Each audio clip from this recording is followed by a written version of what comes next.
question is the press pool spotted the president walking in the Oval Office with his personal physician, Dr. O'Connor, a few minutes ago. Is there an appointment? Did he have a meeting about a health concern? This is the first time I'm hearing of that. Clearly, I did not see that, so I can't speak to that. I just don't know.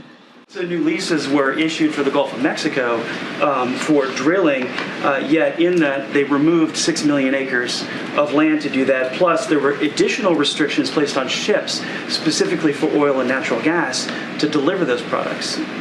Why continue to constrict the U.S. energy industry?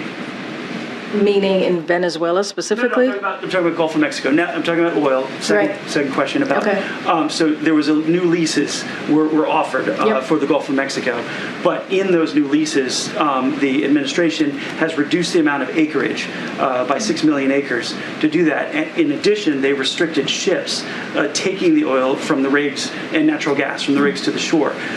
So again, why continue to add restrictions on that industry?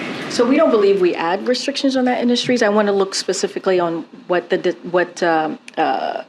you lay out those restrictions were and what was provided on the Gulf of Mexico. So I want to get back to my team and make sure that what you laid out is exactly how it was announced, and we'll get back to you on that particular questions. But that is not something that we believe that we are doing. The First Lady visited middle school today.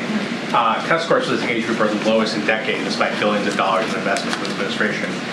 Is the White House's approach failing and not improving these test scores?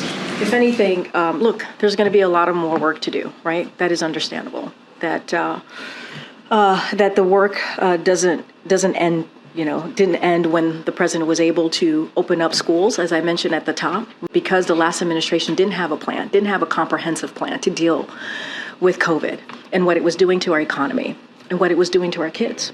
And because the president put schools reopening and businesses reopening and making sure that people got shots in arms, made that a priority, we were able to open up schools. We've seen the data, we've seen the numbers. What it means to us is that more work needs to be done, and we're committed, and this president and this administration is committed to doing that work.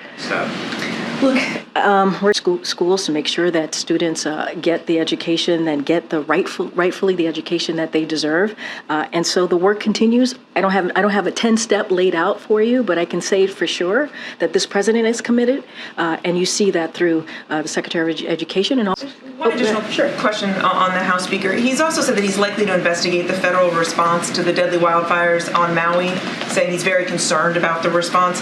And what do you make of that? And does the White House stand by your response and your efforts in the aftermath of this tragedy? Anything you would do differently? No, I appreciate the question. A couple of things that I want to say. The president launched a whole of government approach. You've heard me say that. You've heard him say it directly. You also heard the FEMA administrator say this as well, in effort to support the residents.